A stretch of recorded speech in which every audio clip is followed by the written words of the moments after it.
Ok, salut à tous. Je fais cette vidéo sans préparation, sans rien du tout. Je la fais à chaud parce que il s'est passé un truc de malade, comme vous l'avez vu dans le titre.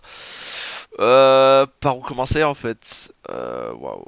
Il est 18h08 actuellement, jeudi 19 décembre les gars. Donc, on est le 19 décembre, moi je suis en... Je vais poser un peu le contexte avant, hein, je vous le dis. Je suis en première année de droit, donc j'avais des partiels qui se déroulaient du 17 au 19. Donc j'en ai passé un mardi, trois mercredis et un aujourd'hui du coup. Donc à partir de là, ok, pas de souci, mes partiels se passent comme ils se passent, hein. Je révise sur certains assez bien, d'autres pas assez, bref voilà. Là mon partiel se passe plutôt bien, je suis content, à la fin à la sortie je parle avec deux amis qui me disent qu'elles doivent aller à la banque.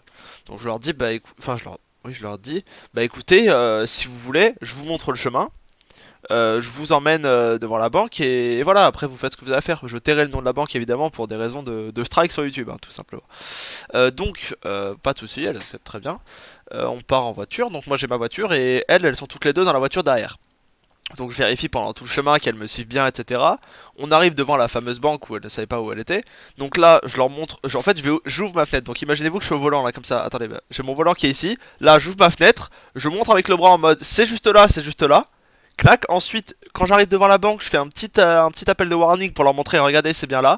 Je fais encore quelques mètres, je vois une place, donc là, je mets appel de warning clignotant droit après pour leur dire, regardez, garez-vous là. Donc ensuite, j'avance encore de quelques mètres. Il est à peu près 17h48.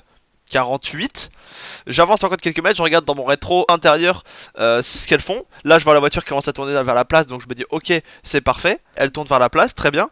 À ce moment-là, du coup, moi, j'étais à environ. C'est une route qui est à 50, hein, cette route-là. Moi, je roulais à peu près à 27-28. Donc là, du coup, je suis en troisième. Je me dis, bon, je passe pas la deuxième, j'ai pas envie. Donc là, j'embraye doucement pour faire repartir la voiture tranquillement. Et comme ça, je repars à plus de 30 et il y aura pas de problème avec le moteur, etc. Parce que là, elle est un peu en sous-régime en fait. Quand vous êtes à 28 en troisième pour ma voiture, c'est un peu du sous-régime. Donc du coup, je la pousse un petit peu progressivement. Et j'arrive à 32 km/h. J'ai fait quoi, 20 mètres. Et en fait, imaginez-vous la route, du coup, elle est genre avec deux voies, quoi, comme ça. Donc moi, je suis sur cette voie-là, je suis en train de faire comme ça. Et en face, du coup, il y a des voitures qui vont dans l'autre sens, logique. Sauf que dans l'autre sens, elles étaient genre toutes comme ça. En fait, elles étaient cul à cul. Il y avait des bouchons, donc elles étaient cul à cul. À ce moment-là, moi j'avance. Il y a une voiture qui est juste là, enfin plein de voitures cul à cul là. Bref, moi j'avance et en fait là il y a un mec qui sort de là, qui fait, enfin non, qui sort plutôt comme ça du coup, dans ce sens-là. Il sort de derrière la voiture et au moment où il sort de derrière la voiture, je suis à une quinzaine de mètres de lui, même pas. Et là, je suis à 32 km/h, 15 mètres de lui et bah je suis dans la merde en fait. Je suis dans la merde si le mec s'arrête pas. Donc je mets un énorme coup de frein, mais genre le plus gros coup de frein de ma vie je pense, hein. J'ai éclaté le plancher, bon j'ai pas cassé mais vous avez compris ce que je veux dire. Vraiment j'ai appuyé comme un fou dessus, j'ai tout donné.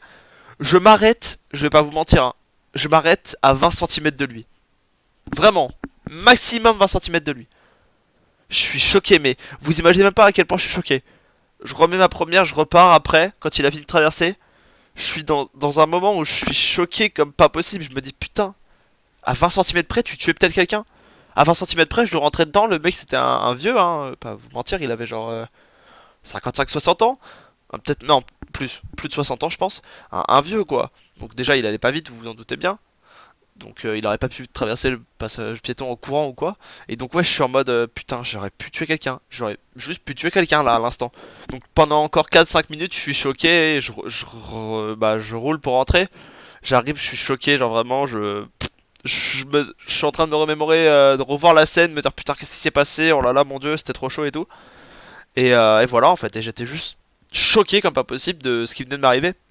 Mais là du coup vous vous dites peut-être, mais le piéton il est con, il a pas regardé avant de traverser, etc. Qu'est-ce qu'il a fait en fait? Concrètement qu'est-ce qu'il a fait? Parce que d'accord lui il sort de derrière une voiture, mais concrètement quand tu vas traverser une route, t'as deux voies tu vois. Tu vas quand même regarder juste après la voiture, imaginons que la voiture elle est là, tu vas passer comme ça, regarder s'il y a quelque chose. Parce que concrètement, il voyait pas de mon côté.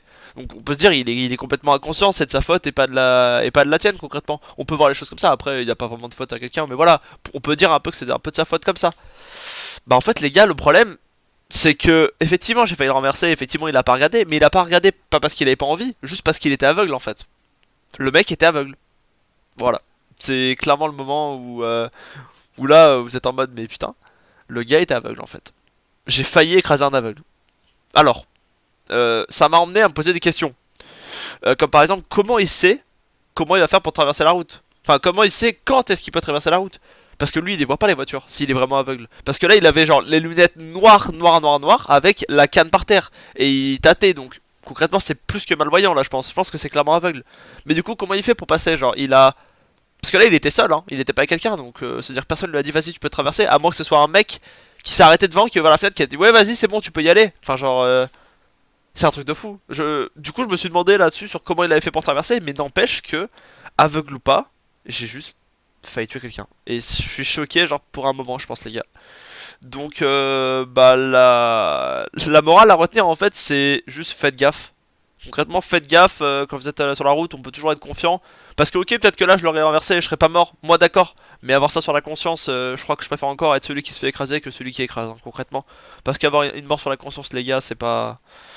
C'est pas simple. Après, il y a aussi autre chose que vous devez savoir, c'est que il y a une deuxième morale, c'est que je suis extrêmement chanceux. Parce que oui, j'ai déjà de la chance de pas l'avoir renversé, mais il faut savoir que moi, au volant, j'ai tendance à conduire plus vite que l'imitation, je l'avoue. Surtout sur cette route-là, en fait, cette route-là, elle est vraiment, c'est une ligne droite avec une légère courbe au bout. Bon voilà, quand j'ai pas de voiture devant moi, enfin quand je suis pas collé au cul de la voiture, enfin vous voyez ce que je veux dire, quand j'ai pas une voiture de 5 mètres devant moi, bah je roule un peu plus vite que l'imitation. On va dire que c'est 50, moi je suis à 60, 65 quoi. Parce que je sais que je suis maître de mon véhicule et je regarde toujours au loin. Sauf que là concrètement, si j'avais roulé à 60, 65, regardez au loin ou pas, le mec il sortait à 10 mètres de ma voiture. Et concrètement à 65, je m'arrêtais pas. Donc faites bien gaffe à petit message comme ça, moralisateur, mais c'est nécessaire je pense. Faites bien gaffe, les limitations, si vous les respectez pas, faites-le pas n'importe où, parce que c'est une chose de pas respecter les limitations, mais faites-le au moins dans les endroits qui sont logiques. Par exemple, si vous avez une énorme ligne droite sur l'autoroute, allez, roulez à 140 au lieu de 130, bon, il y aura peut-être moins de conséquences que si vous roulez à 90 au lieu de 50 dans une ville avec des passages piétons partout. Donc voilà, juste faites gaffe, et c'est tout ce que je peux vous dire les gars. Donc voilà, petit témoignage à chaud, j'ai pas d'autre chose à vous dire. Je vous souhaite une bonne soirée, voilà, et faites bien attention sur la route.